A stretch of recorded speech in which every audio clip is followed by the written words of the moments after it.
Welcome back, everyone. So for today's video, let's talk a little bit about the English opening. Are you good at chess? This is the best opening that you can play because you're gonna have some flexibility and yet you don't have to study a lot of theory. So let's go over the basics.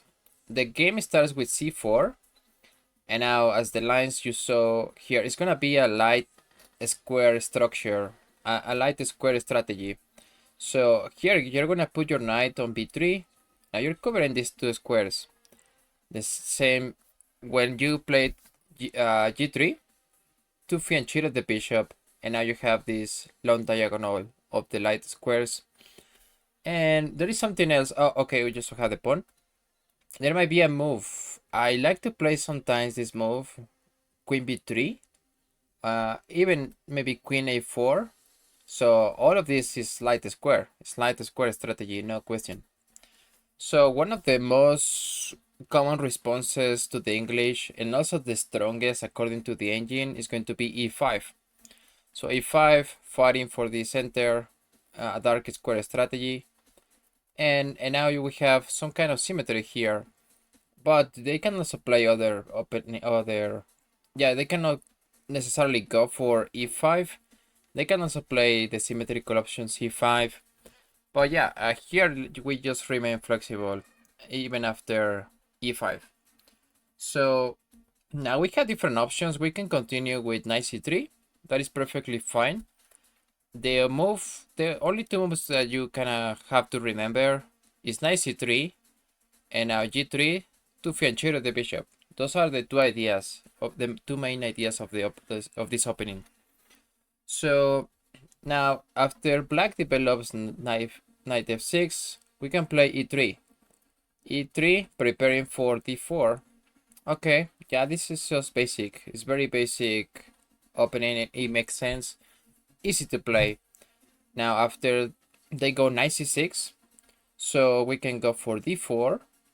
And even before this, they might want to play something like bishop c5. Bishop c5 is a slight inaccuracy, right? The minute they play bishop c5, you still play d4, and now they are kind of in trouble, right? They're gonna have to retreat, and this is looking bad. This is looking bad for black already.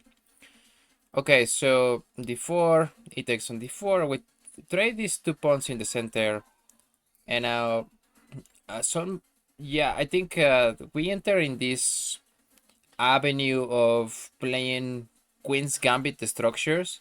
So the Queen's Gambit, sometimes we get this bishop to b4, and we might get the d4, right? So the order has changed, but it's a similar structure.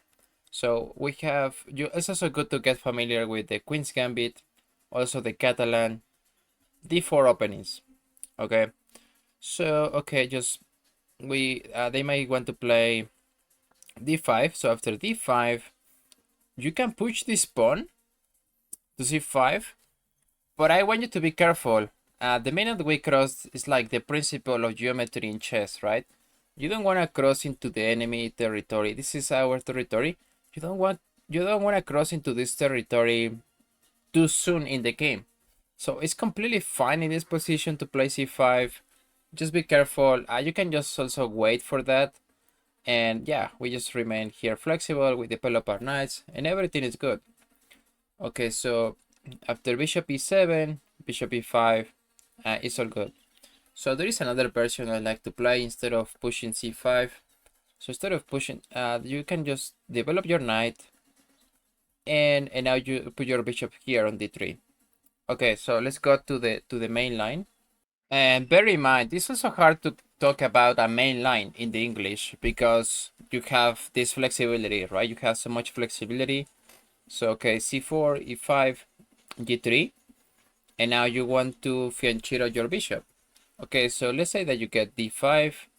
You can also trade the pawns and play, and you develop your knight.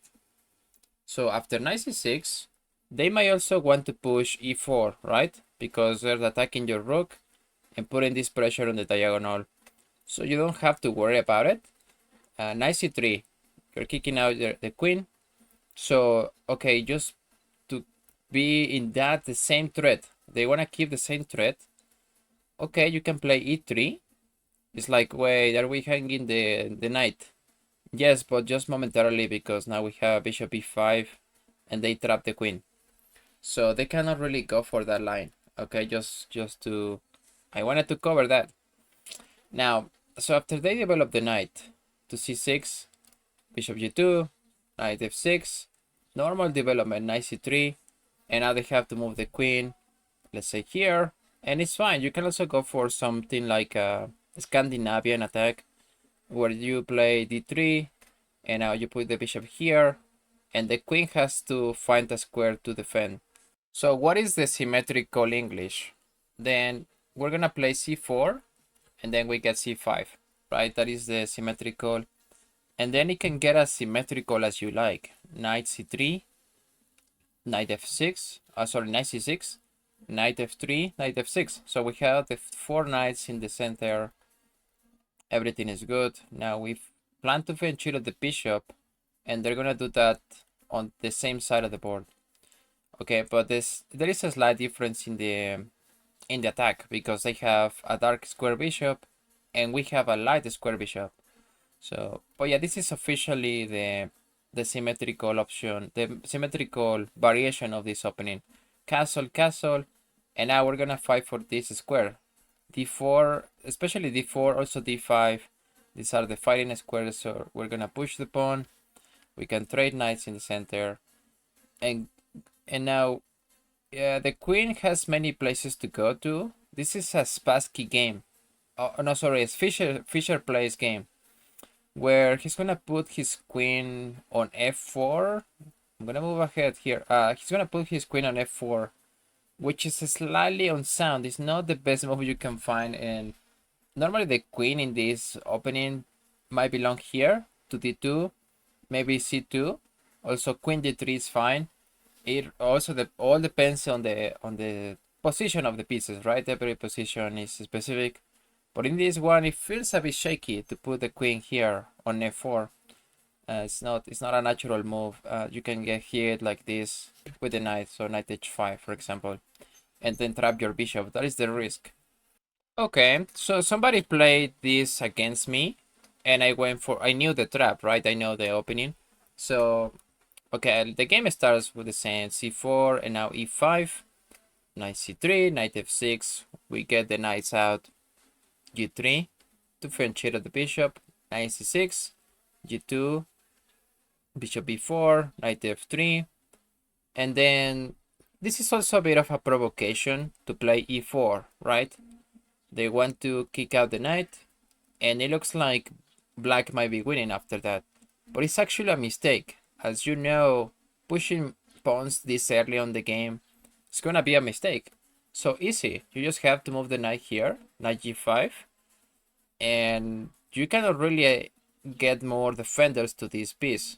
Maybe they might want to play something like d5, right? d5, okay, I'm defending again these pins, so I can just take, and now after they trade, I just take back the pawn.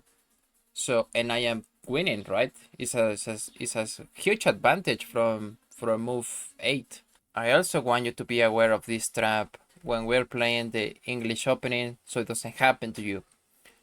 Okay, so we have our knights out, and now they go d6 with a clear idea of putting the bishop here on g4. It's all good. Now we want to fianchetto the bishop. We go for that. Now bishop g4, and here you have many different moves. You can play d4, base move in the position. Okay, so if they trade, you just trade, and the game goes on. Everything is good. Now, there is something else you can play. For example, e4, right? e4, you still have the pin on your knight, but if they take, you take, and yeah, everything is good, right? Now, you can even play h3. Not the best move in the position, it's still playable. And now they have to move the bishop or take the knight. Okay, what you don't want to do is play e3. If you play e3, you're losing your knight. This is losing, right? The knight is trapped. You have to move your queen, or okay, let's say you want to kick out the bishop now. So they can just take here, then you take, they take. So this is losing. This is just trapping your knight. Okay, if you have been following this channel, you know that taking a pawn early on in the game usually leads to mistakes. So this is the case. We have this knight development, okay, knight c6, then g3, knight d4, which looks like he's hanging the pawn. So some people might want to play this. No, I would actually prefer to take this knight, and that's much better. Okay, yeah, because now you can move your knight, and if there is a trade here, now you belong here, right? Your bishop belongs here. So okay, let's go back 94. So if you take the pawn, there is a problem now. It's not a big problem, but it's a problem. They might want to play queen e7. Just makes sense. You're putting here the pin. You move your knight, and this is checkmate. So just be careful with that. Here in this position, you can play f4.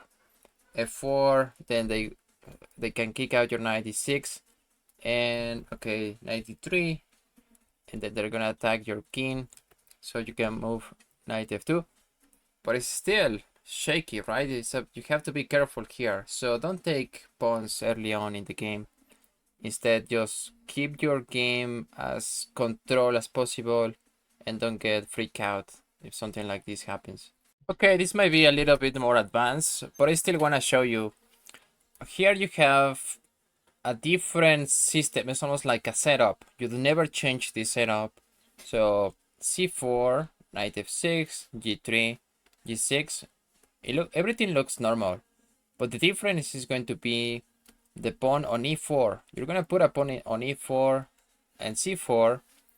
Now knight c3, castle.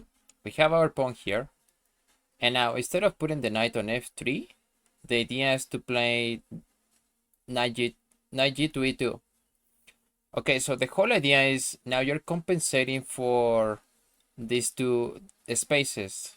Okay, you're leaving these two spaces in the position, so that is the whole point of putting your knight here. Okay, and you can also play d5 later. So let's say you get c5. I guess it's perfectly fine here. But instead of playing c5 directly, you can play d3. Now you can get your bishop to e3 and get your queen here to d2. So that is the whole point. Queen d2, bishop d3, bishop e3. So that is the idea. And now you want to trade bishops. So that is called the Bobitnik system. And this is the setup. This is how the setup looks like. It's exactly the same, right? It's exactly the same as I'm showing you now. But you have different ideas like this one. Okay, just put your bishop here and then your queen. You're gonna trade bishops and you have a lot of flexibility. Okay guys, thank you for watching. Please comment, like and subscribe, join the channel, and I will see you in the next one. Take care.